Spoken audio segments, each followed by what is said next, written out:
ज्या संस्कृतीमध्ये आपण जन्मलो त्या संस्कृतीबद्दल आपला स्वाभिमान असावा, ज्या देशात आपण जन्मलो त्या देशाबद्दल आपला स्वाभिमान असावा.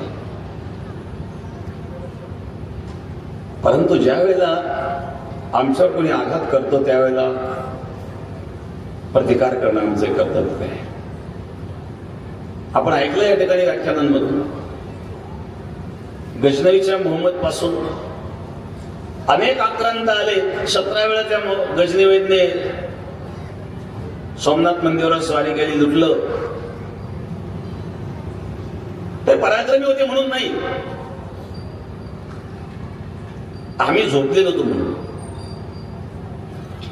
आम्ही एकमेकाचे द्वेष करीत बसलो म्हणून, आमच्या चुकीमुळे या गोष्टी घडल्या. आपण इतिहासातून शिकत नाही हे दुर्दैव आहे. इतिहासबोध, स्वयंबोध आणि शत्रुबोध ह्या 3 गोष्टी माणसाला अवश्य असल्या पाहिजे.